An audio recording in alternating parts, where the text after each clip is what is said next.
Born as loyal sons of Sparta, the two brothers trained and dreamt of one day joining the ranks of the great Spartan army. But that never was to be. On an ill-fated day, Deimos was taken under the eyes of his brother Kratos, the brother who had vowed to always protect him. This single event would forever change the course of Kratos' life. His destiny, his cursed fate, had been set in motion. The loss of his brother would leave an indelible mark on him, a memory he could not forget. As he vowed never to falter again, Kratos adorned a red tattoo on his body in honor of Deimos, a tattoo in the very image of his brother's birthmark.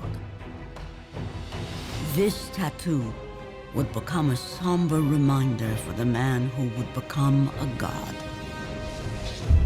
The warrior, known as the Ghost of Sparta.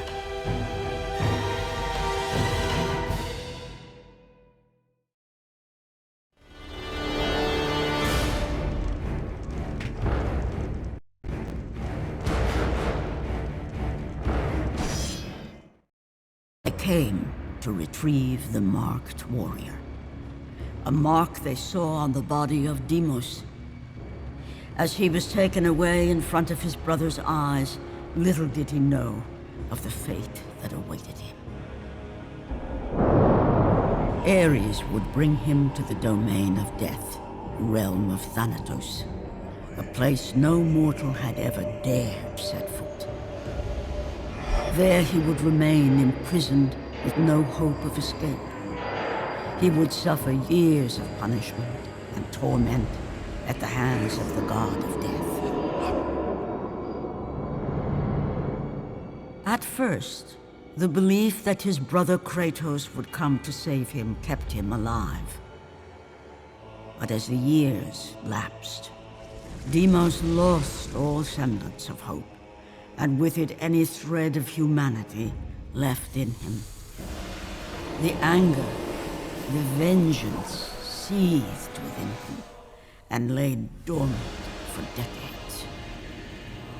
With little sanity left, it was this rage that made him endure, believing the day would come when he would once again face the brother who abandoned him.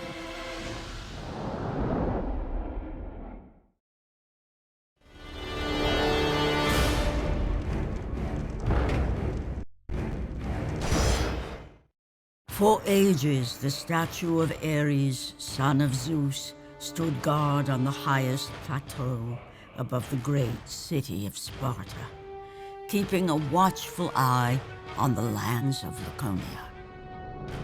The Spartans lived in reverence to the god of war, as his ruthless reign remained seemingly endless.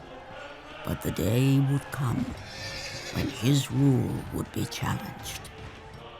Kratos, the Spartan general, would slay Ares and take his place as the new god of war amongst the rulers of Olympus. The Spartans would see him as one of their own, a true son of Sparta, and a just ruler of their great city. It wasn't long before the effigies of Ares disappeared from around the city, and in their place, statues were erected in the honor of Kratos, the new god of war.